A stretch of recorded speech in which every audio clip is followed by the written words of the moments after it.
Semoga hari ini kita bisa ukur kita ini setia atau tidak. Masih setia, kurang setia, atau tambah setia.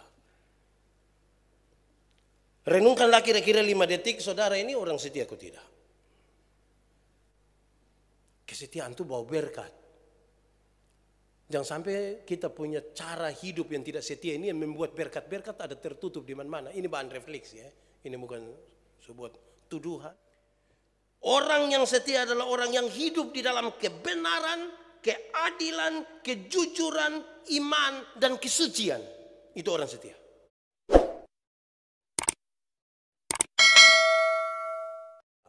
Untuk pemberitaan firman Tuhan, kita berdoa. Ya Tuhan Allah, dalam kasih setiamu yang besar, Engkau telah memanggil dan mempersekutukan kami hari ini sebagai tubuh Kristus. Bahkan semua orang yang berkesempatan mengikuti ibadah ini, dimanapun, yang ada di rumah, yang mendengarkan siaran radio Suara Kasih, dan siapapun kami berdoa supaya Tuhan melawat kami. Kami akan belajar tentang kesetiaan. Tuhan tolong kami oleh Roh Kudus-Mu, supaya kami dimampukan mengerti tentang kesetiaan.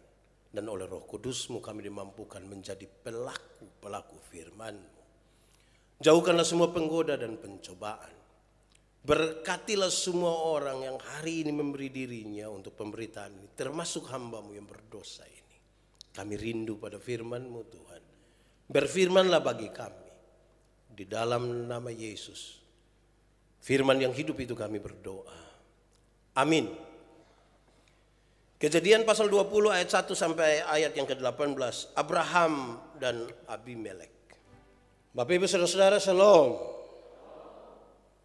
Hari ini kita belajar tentang kesetiaan. Semoga hari ini kita bisa ukur kita ini setia atau tidak. Masih setia, kurang setia, atau tambah setia. Renungkanlah kira-kira 5 detik, saudara ini orang setia atau tidak. Kalau saya bilang coba omong, pasti banyak yang bilang dia setia. Oh tidak apa-apa. Tapi kan setia ini kan juga berurusan dengan orang lain. Karena itu saya ingin sampaikan 1-2 hal mendahului khotbah ini. Saudara, di satu pasangan khusus itu ketika bicara tentang besok dia punya acara, saya bilang begini. Nanti ketika mau terima kasih di orang tua para saksi, kalau engkau percaya diri bicara dengan orang, lakukanlah sesuatu. Mau cium silakan, bapak mama silakan cium, saksi silakan cium. Kalau ada opa, oma, pokung mau cium silakan, bisa keluar sedikit cium. Tapi jangan cium mantan. Jangan tiba-tiba engkau keluar dari sini, engkau menuju mantan langsung. Itu. Sebab kalau itu hal terjadi, engkau akan dianggap belum bisa melepaskan dia. Engkau nanti dianggap mau nikah tapi tidak setia ini. Padahal kan masa lalu tidak bisa rubah. Mantan kan masa lalu. Tapi kalau dia ada di sini, wah bahaya. Itu satu. Kedua, saudara-saudara, pernahkah saudara alami kalau saudara sebelum menikah punya pacar laki-laki atau perempuan begitu, terus katakanlah hari ini dia sudah tinggal di Atambua, terus oleh karena urusan pekerjaan dan bisnis saudara harus pergi ke Atambua, dan kebetulan sekali suami dan istri tahu kalau mantan itu ada di Atambua. Terus kita izin, Pak atau Ibu, Ma, saya tugas. Mana? Atambua. Mulai cari-cari alasan. Bikin apa di Atambua? Pernah alami begitu kok? Karena dia tahu ada mantan di sana. Jadi kalau pergi kota di mana mantan tinggal tuh seolah-olah kita langsung dianggap tidak setia. Akhirnya dikasih ultimatum. Soe boleh, niki-niki boleh, kefa boleh, polen boleh, Atambua no. Wih, ini dia ke polisi perbatasan saja. Tapi baik juga, setia. Pernah alami itu kok? Dia ragu sekali. Padahal dia ada cek ini, pi kok dia juga mau keluar. Ketika saudara pernah alami kok tidak, ketika saudara reuni SMA. Semangat sekali, siap pakaian lah, buat telepon, kalau reuni jam 5 tuh kayak macam setengah 3 pagi kita semua pi. Terus suami itu curiga, apa yang terlalu di sana kok mau. Langsung dia rasa kayak setia. Kita lagi berurusan dengan banyak orang untuk itu. Sekarang saudara-saudara, kita renungkan sedikit. Menurut saudara-saudara, yang paling setia itu biasanya laki-laki atau perempuan? Atau saya balik pertanyaannya. Biasanya yang tidak setia itu laki-laki atau perempuan? Ini memang agak bahaya. Akhirnya kita baku tuduh satu dengan yang lain. Kalau saudara bilang perempuan yang setia atau perempuan yang tidak setia atau sebaliknya begitu, data saudara di mana?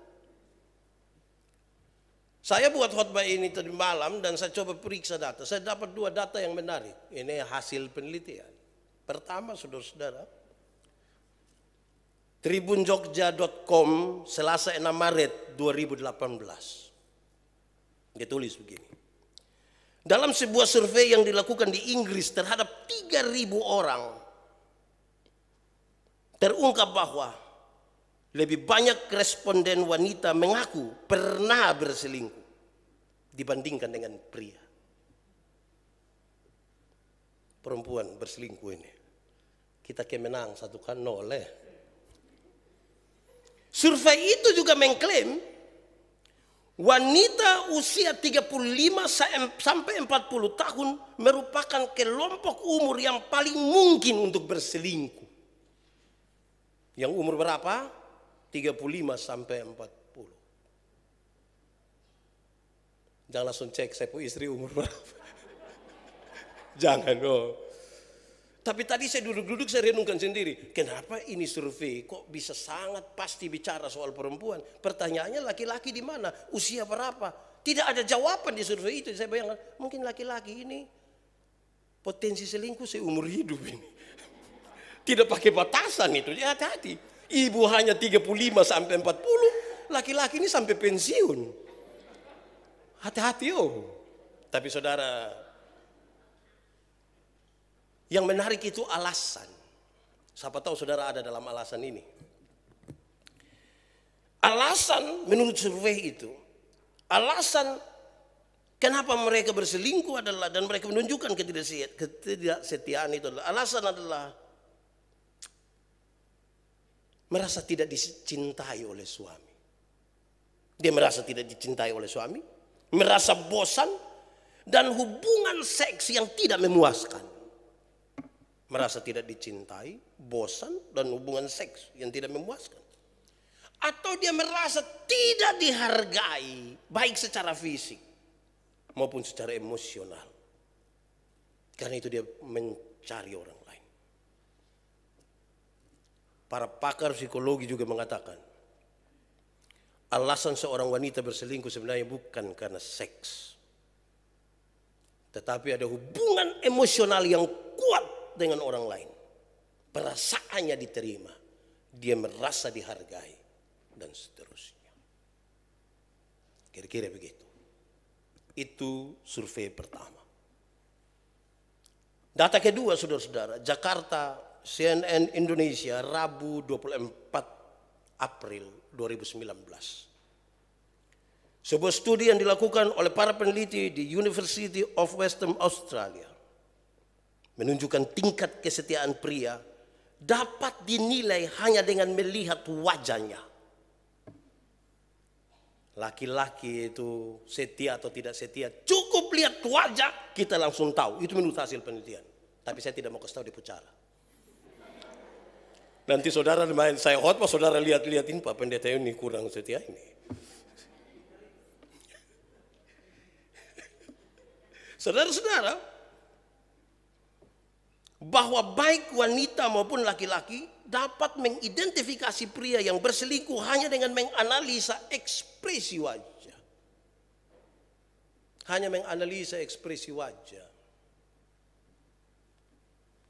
Mungkin yang nompu maksud itu, pas duduk sama-sama dia istri begini, terus tiba-tiba Kita sambil minum kopi, tiba-tiba mantan lewat begitu. Terus ibu tanya, siapa tuh? Batua ke langsung telinga merah. Kok omong-omong, itu sebisa tuh. Langsung tahu Dia sensitif sekali kalau omong mantan tuh dia takut jawab. Saudara, penelitian itu meneliti lebih dari 1.500 orang laki-laki dan perempuan berusia 18 sampai 75 tahun. Menurut peneliti, hasil ini menunjukkan hal yang menarik. Kesetiaan pria dapat dirasakan dengan melihat wajah mereka. Sementara. Yang wanita, kesetiaannya sulit terukur. Sulit kita ukur, ini orang setia kok tidak, ini perempuan setia kok tidak. Karena dipengaruhi oleh kosmetik. Dia tutup, jadi ini kita mau suruh kosmetik, tambah masker, lain apa mau lihat ke mana. Oleh dia tambahkan kalimat sebotong, oleh kosmetik seperti ekstensi bulu mata dan pembentukan alis. Wah itu dia berarti dia begini, ini tipu-tipu kita ini. Saudara lihat, ini berarti laki-laki dan perempuan punya potensi untuk tidak setia. Ada yang bisa terbaca langsung, ada yang kabur-kabur sedikit. Tapi saudara tidak terlalu teganglah. Jangan sampai saudara lagi berpikir, kira-kira saya suami, akhirnya saudara tidak fokus ini khotbah. Saudara dengar saja, nanti di situ ada jalan keluar di situ. Kesetiaan. Apa itu kesetiaan? Kamus Besar Bahasa Indonesia menunjukkan kesetiaan itu adalah keteguhan hati, ketaatan dalam persahabatan dan perhambaan, kepatuhan. Itu menurut kamus. Alkitab lebih spesifik untuk mengatakan apa itu kesetiaan. Alkitab ingin mengatakan kesetiaan itu adalah sebuah sikap yang kokoh, yang aman, loyal, penuh iman, dan bisa dipercaya. Kokoh, aman, loyal, penuh iman, dan bisa dipercaya. Itu namanya setia. Lalu saudara-saudara kita baca teks ini. Kejadian pasal 20 ayat 1 sampai 18. Panjang toh, tapi di sebuah cerita yang tidak boleh dipotong. Kronologinya kira-kira begini saudara. Abraham melanjutkan perjalanan. Dia berangkat dari Hebron.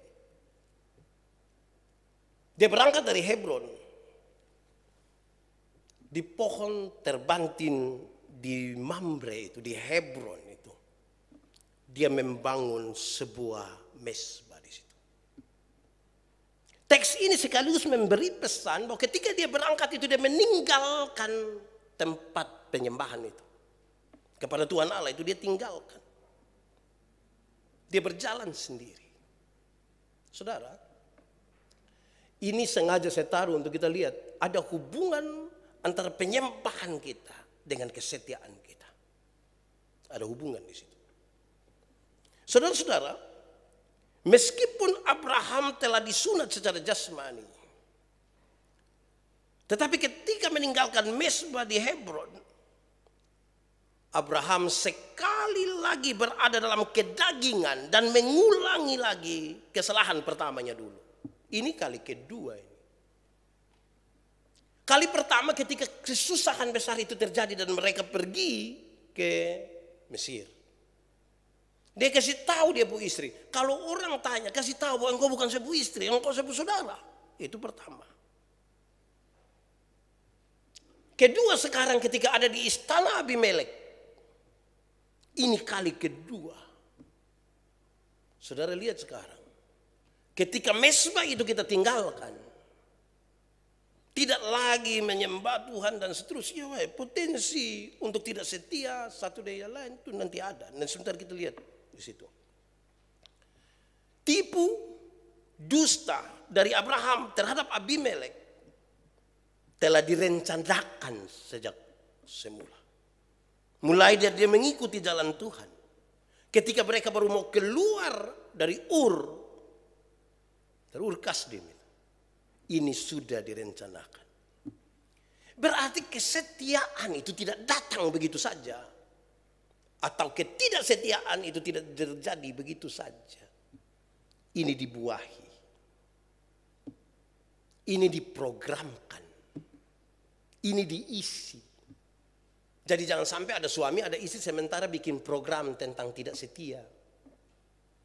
Dia lagi berisi, memprogramkan itu. Saudara-saudara, tapi kita melihat hal yang lain di situ. Ketika dikasih tahu bahwa ini bukan sepupu istri, Abimelek suka sekali kepada perempuan ini. Dia suruh orang untuk panggil. Dia mau sungguh-sungguh.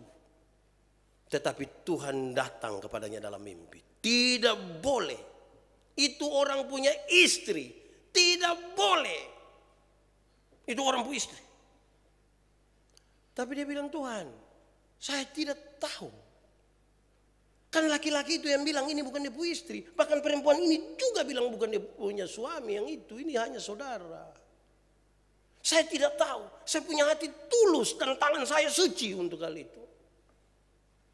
Yang menarik adalah jawaban Tuhan bilang, karena saya tahu engkau punya hati tulus, karena saya tahu engkau punya tangan tulus itu, makanya saya cut. Jangan. Engkau jangan berbuat dosa terhadap aku dengan engkau menjamah perempuan itu. Tidak boleh. Jadi kita bisa ditolong supaya tetap setia ini kalau kita punya hati yang tulus kepada Tuhan. Kepada sesama. Segala macam. Supaya dalam ketulusan itu Tuhan bisa jaga kita jam gitu. Saudara-saudara, dia tahu. Abimelek itu tahu bahwa perempuan itu dia suka, cantik dan dia suka perempuan itu. Tetapi dia tahu juga bahwa itu bukan dia punya hak. Ada orang lain yang lebih berhak dan orang lain itu adalah suaminya. Saya tidak boleh. Padahal dia ada suka setengah mati ini. Tapi dia bilang jangan, itu orang pun. Jangan. Saya jaga sah. Jaga orang pun jodoh. Saya jaga. Kita ini kadang-kadang aneh juga, tapi baik juga lah. Saudara-saudara, itu menarik. Menarik karena apa? Kadang-kadang kita lihat satu orang kita terlalu suka. Suka mati pun. Padahal lihat di Facebook sah. Tapi suka. Harusnya ditahan. Kalau memang itu orang punya, jaga diri. Jangan pikir rusak. Jangan. Saudara-saudara, pembacaan itu membawa sebuah pesan kecil. Seolah-olah posisi perempuan di situ sangat tidak berdaya. Sangat tidak berdaya. Dia ikut saja. Mungkin karena pengaruh budaya patriarki mereka. Sehingga perempuan hanya ikut saja apa yang diatur oleh suaminya. Atas nama setia neo suami suruh apa kita ikut. Ini persis sinetron Indosiar. Biar kena pukul sampai mati.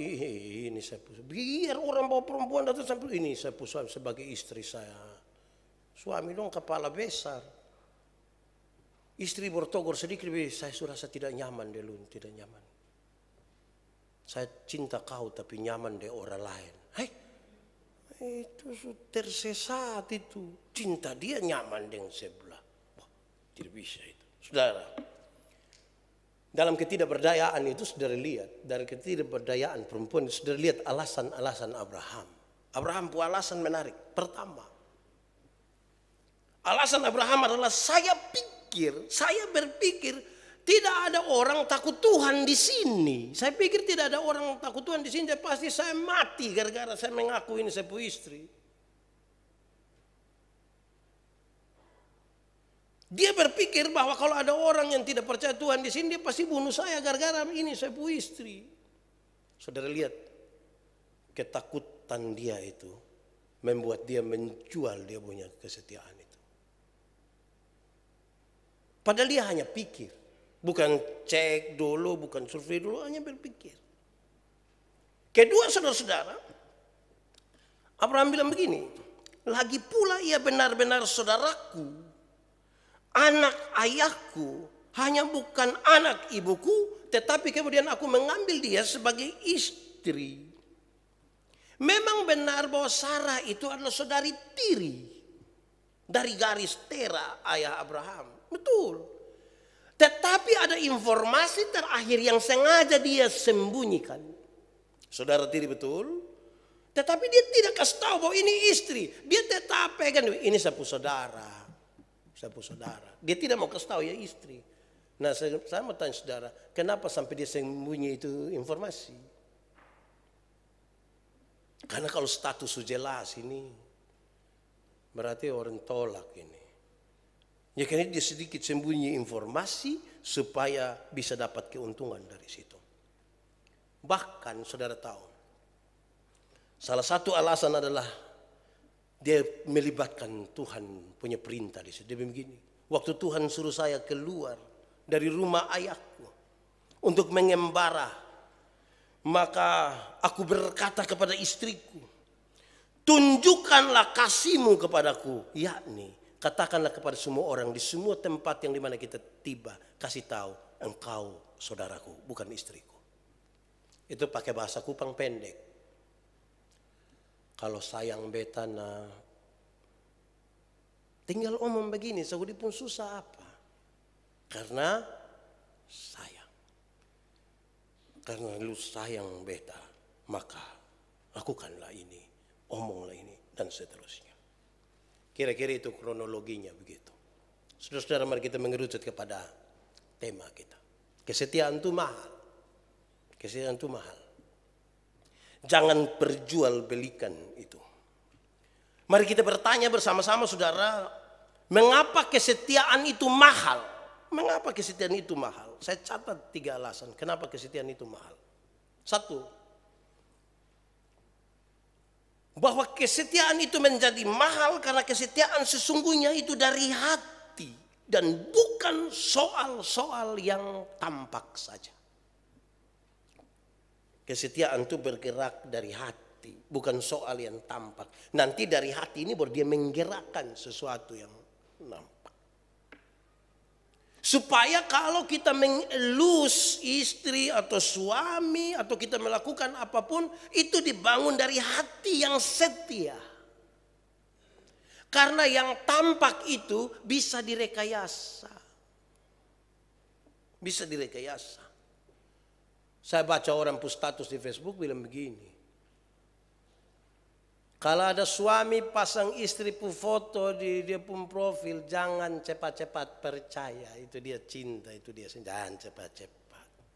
Bisa modus itu. Bandingannya adalah dia bilang, coba lihat itu obat nyamuk. Baygon itu. Di situ ada gambar kecoa. Tapi ini obat nyamuk yang bunuh mati dia. Jadi kalau suami taruh, jangan cepat-cepat percaya. Istri juga begitu, jangan. Kalau istri tiba-tiba taruh, jangan cepat-cepat percaya. Saya bukan bilang kalau begitu jangan percaya. Saya bilang periksa baik-baik, yakinkan dulu baik-baik. Kedua saudara-saudara, nah sebelum kedua saya mau kasih tahu, karena dia melibatkan hati itulah mahal. Semua yang pakai hati itu mahal saudara. Saudara berteman. Ini kawan lama, ini mantan, ini segala macam yang lama. Kalau batas tertentu itu baik. Tapi kalau semuanya pakai hati, mahal. Mau lepas ju salah, mau lanjut ju salah. Karena dia semua melibatkan hati. Kalau ukurannya hanya uang atau apa atau material, ukurannya uang, kan kita bukan uang banyak tiap hari kopi begini. Nanti kalau sebatas bisa selesaikan itu tanpa hati. Tapi kalau hati mulai masuk di situ mahal. Makanya kalau ibu-ibu tersakiti, mereka sangat sakit karena ini dari hati. Kalau suami-suami tersakiti oleh karena istrinya tidak setia, ini di sini sakitnya. Itu tidak dibeli dengan uang. Itu yang membuat dia jadi mahal. Ini sakit hati ini bisa bikin sakit yang lain tambah-tambah. Dan akhirnya uang keluar tambah banyak toh. Mahal. Kedua, kenapa kesetiaan itu mahal? Karena kesetiaan itu sebuah proses terus menerus. Kesetiaan itu bukan proses satu hari. Ini proses terus menerus. Satu hari yang ini tidak bisa dipisahkan dari hari yang lain. Hari yang hari ini berkaitan dengan besok. Ketika saudara menikah di sini, saudara ikrarkan janji setia. Bukan hari itu saudara kemudian menjadi setia. Tapi proses dari hari ke hari. Dari sehari ke sehari. Itu yang bikin dia mahal.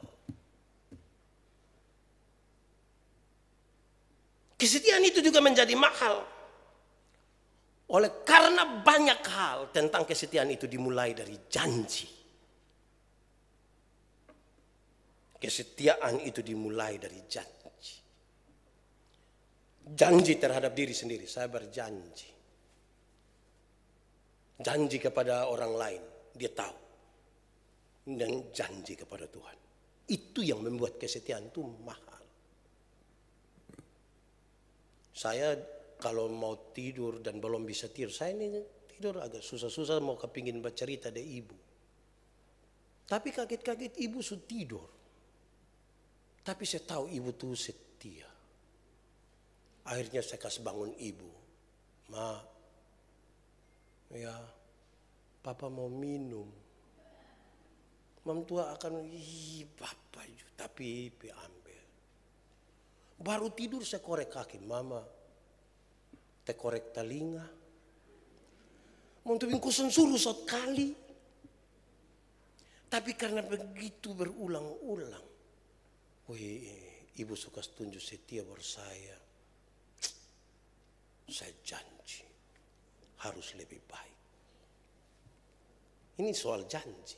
Saya tidak tahu saudara berjanji kok tidak, tapi mesti janji-janji sedikit. Minimal untuk diri dan Tuhan. Coba yang datang dari istri, coba saling balia dulu. Supaya kira-kira jujur kosan. Tapi jam baca dia pura out muka. Tadi saya tidak kasih tahu dia pun cara. Baik saudara-saudara. Pak Pendeta, lalu bagaimana saya harus menjadi setia? Bagaimana? Saya mungkin pernah gagal dalam kesetiaan. Suami saya pernah gagal, saya pernah gagal setia. Lalu bagaimana yang bisa kami buat supaya hari ini kalau kami pulang, kami bisa menjadi orang-orang yang kira-kira belajar setia. Begitu. Kan dia mahal sekali. Saudara, pertama.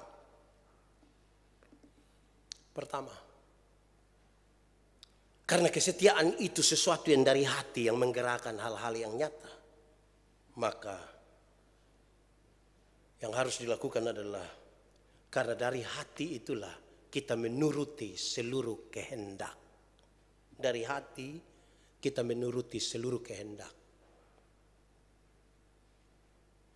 Pak, hapus sudah nomor sudah. Hapus sudah. Terus hati yang setia itu di sini bilang, iya, mak lihat beta su ganti dia pun nama. Apa besu hapus misalnya om? Saya su hapus. Iya hapus makal hafal dia pun nomor. Itu soal baru itu. Jadi kita menurut karena dari sini itu dari hati. Pernah alami begitu kok? Itu alami desa apa? Nah, baik, saudara-saudara. Jadi karena kesetiaan itu dari hati, maka hati ini yang membuat kita menurut. Karena ada yang ikut begitu, tapi bukan dari hati. Jadi kalau saudara tahu, kalau tidak dari hati itu penuh beban. Jadi mesti dari hati. Kedua, saudara-saudara. Karena kesetiaan itu dari hati. Maka saya mau bertanggung jawab. Karena kesetiaan itu dari hati maka saya bertanggung jawab. Tulus itu. Tidak ada modus apa-apa di situ. Karena kesetiaan dari hati jadi saya mau bertanggung jawab.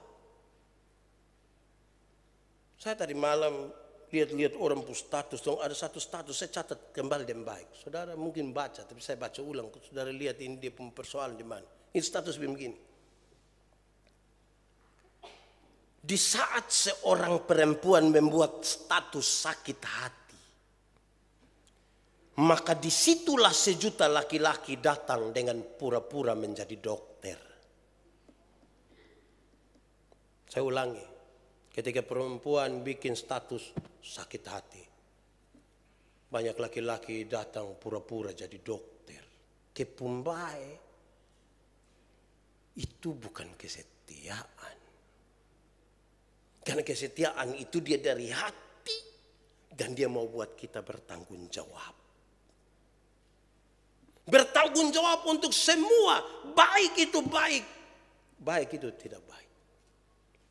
Ini dia sudah salah, istri omong, kau jangan omong-omong itu lagi. Kalau mau baik itu rumah tangga lebih berhenti omong itu, stop. Padahal ini dia modus. Omong saja bertanggung jawab, namanya salah. Omong. Omong itu bertanggung jawab, berhenti karena tadi. Karena dia dari hati, dia menuntut kita stop. Kira-kira begitu. Ketiga, karena kesetiaan itu dari hati, maka kita mau berinisiatif tanpa perintah. Berinisiatif tanpa perintah. Karena kita setia ini, kita mau berinisiatif. Lihat istri ada sapu-sapu di situ, terus lihat meja atau kursi satu bengkok di sini, atas nama setia itu. Kita yang bangun kok lurus. Tidak ada perintah. Berinisiatif sendiri kok pekas lurus. Memang ini agak berat bagi kita bapak-bapak. Kita ini kalau sunika habis duduk pangku kakak mama remote. Terus mama sudah jengkel kan kerja supaya mama tua bilang lu lumpuh. Lama-lama keluarga bakal lagi gara-gara ini remote kecil anak yang meluas ke lumpuh dan lain sebagainya. Inisiatif itu baik.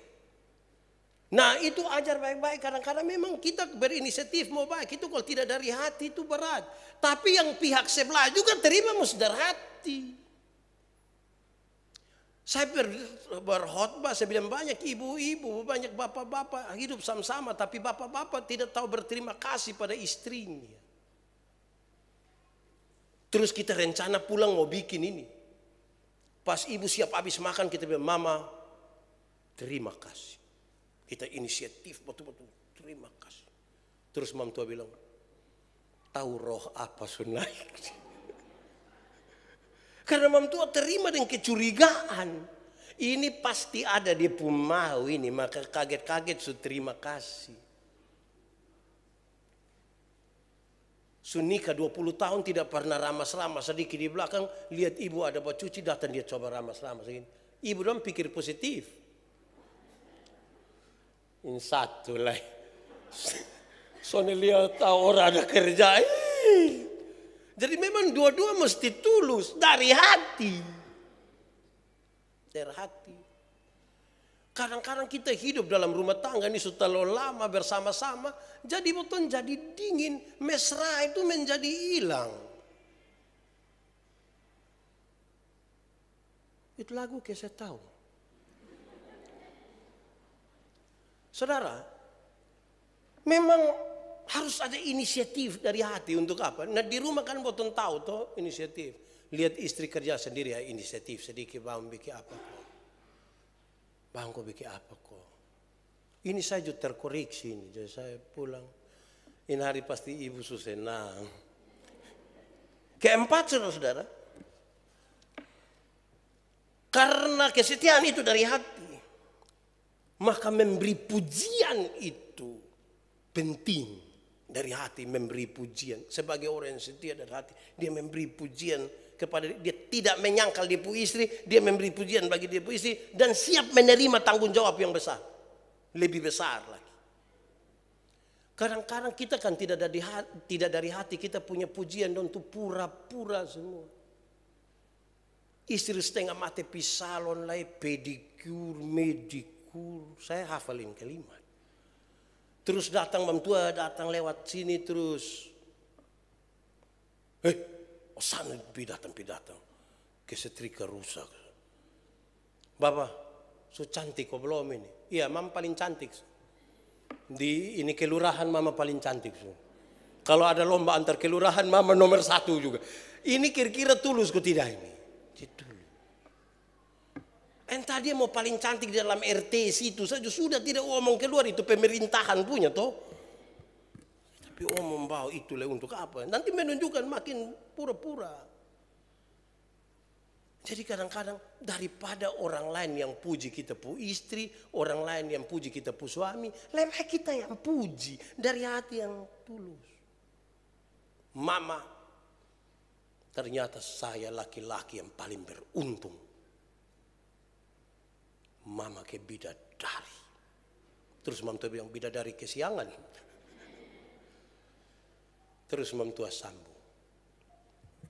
Papa laki-laki paling beruntung. Iya, kalau saya rasa saya ini perempuan paling sial. Itu tidak berimbang itu. Ya tuluslah kasih pujian itu tulus. Tidak usah mengada-ada tapi bicaralah dengan. Saya kira kan kita hidup kenal pacaran sulama, menikah sulama, sudah ada anak. Kita dan kita sudah baku tahu. Jadi tulus kok tidak tulus itu kita baku rasa lah. Ini bukan kita lagi puji orang lain pu istri kau bilang ini lo tidak tahu. Ini kan kita lagi puji kita dan kita ini. Pulanglah lihat kau puji ame istri sedikit suami puji dia tidak apa-apa. Itu baik itu. Dan kita siap mengambil resiko atasnya. Berisiko yang lebih besar itu. Melindungi, siap mengambil resiko. Istri apapun kita laki-laki yang siap. Suami seperti apapun kita yang siap. Jangan dia ada setengah mati, ada persoalan dengan dia pu ipar lebor kita piko bilang, kok lu nak bi? Kita kadang-kadang tekan tambah sendon marah. Akhirnya don curhat, sakit hati. Akhirnya sejuta laki-laki datang jadi dokter atas dorang. Dan kita yang marah. Padahal kita yang menuduh. Saudara. Marilah kita lihat. Karena itu saudara-saudara. Harusnya kesetiaan itu terukur sekali. Orang bisa tahu dia setia itu. Kenapa? Bagaimana saya bisa pastikan bahwa saya setia, dia setia, dan kita semua adalah orang-orang yang setia? Jawabannya ini menarik. Orang yang setia adalah orang yang hidup di dalam kebenaran, keadilan, kejujuran, iman, dan kesucian. Itu orang setia. Kalau dia hidup di dalam kebenaran, pasti setia. Kalau dia hidup di dalam kejujuran, pasti setia. Kalau dia hidup dalam keadilan, pasti setia. Dalam iman, dalam kesucian, pasti dia setia. Karena godaan tuh banyak. Kita ini kan tidak bisa larang orang untuk tidak suka sama tonton. Domel dia sih kita tuh suka nah. Kita tidak bisa piko bilang saya tutup lupa mata kan tidak. Apalagi kami yang laki-laki. Yang ibu-ibu, yang perempuan itu kan sering karena pakai perasaan jadi dia dekat sapa itu omong enak, oh dia rasa nyaman ya dia. Tapi kami ini kan pakai lihat. Bawaannya melihat. Suami-suami ini kalau duduk sama-sama begini tiba-tiba ada perempuan cantik satu masuk pasti serempak kami akan begini. Tapi kalau kami melihat begini tahu istri di sebelah pasti marah, kami tidak lagi lihat begini. Kepala tetap, mata saya yang pindah. Nah waktu kami lihat itu merusak kami ini merusak semua. Nah kalau kita hidup dalam kebenaran, kenapa? Saya dulu pernah kasih satu pernyataan yang memang ibu-ibu dong tidak suka. Ini pernyataan ini mereka tidak suka. Saya bilang begini, kesetiaan itu bukan mematikan rasa bagi orang lain, tetapi sebuah kesadaran bahwa ada yang lebih penting. Saya ulangin kalimat, dengar baik-baik supaya jangan pilih Pak Pendeta subawa apa lain. Kesetiaan itu bukan mematikan rasa terhadap orang lain, tetapi sebuah kesadaran bahwa ada yang lebih penting. Lantas dong bilang begini, oh jadi soal matikan rasa. Biar dia hidup sedikit-sedikit. Dia suka sedikit-sedikit. Bukan itu yang dimaksud. Yang dimaksud tadi.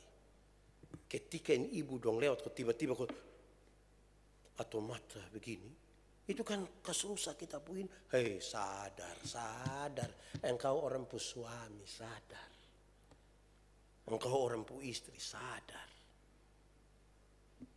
Dia pu maksud itu. Bukan menumbuhkan kecil-kecil supaya pas musim hujan dia tumbuh besar. Bukan itu. Kecil-kecil. Saudara-saudara, supaya kita benar-benar tahu sekarang. Kita butuh Tuhan untuk ada di situ.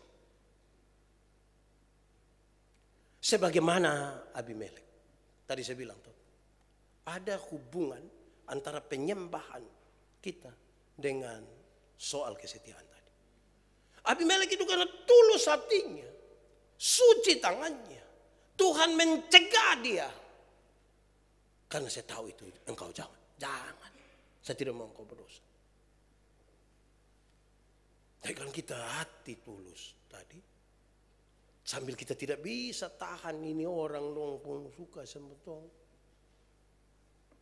Kita butuh untuk itu. Karena saudara tahu kita ini kan hidup manusia ini kan berjumpa dengan banyak orang dengan sekarang ini kan orang dong cantik-cantik lagi, ganteng-ganteng lagi.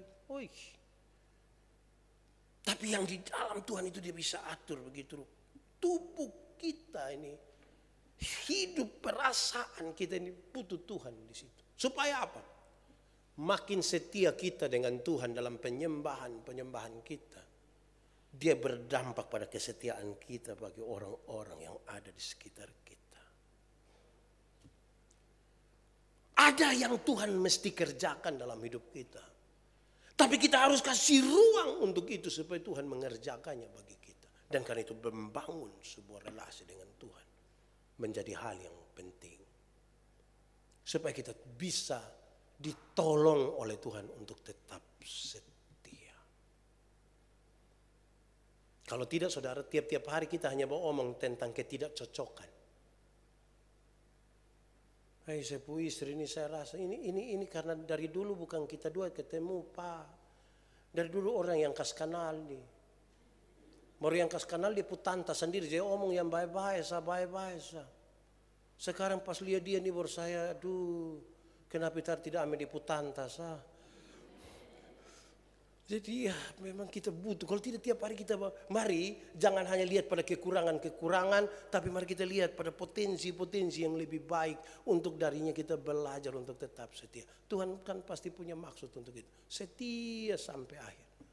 Karena pasti ada berkat-berkat yang Tuhan kasih. Bahkan kalau kita lihat khusus dalam konteks Abimelek. Mereka sudah tidak bisa melahirkan. Tuhan menutupi kandungan perempuan-perempuan situ. Tapi oleh karena itu Tuhan buka.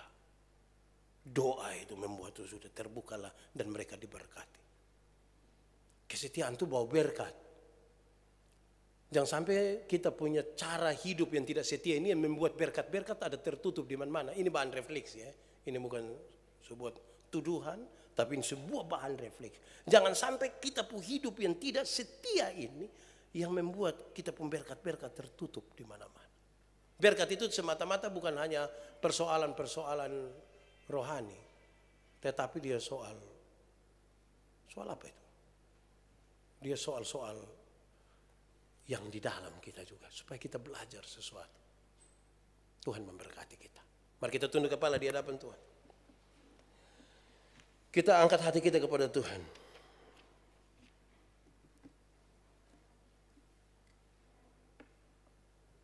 Kalau kamu dengar suaranya, jangan keraskan hatimu. Pastikan bahwa kita adalah orang-orang yang mau setia di dalam Tuhan. Ambil waktu sejenak. Tuhan Yesus setia, dia sahabat kita. Dia mau mengajarkan kita juga supaya kita tetap di dalamnya. Dalam berbagai-bagai kondisi.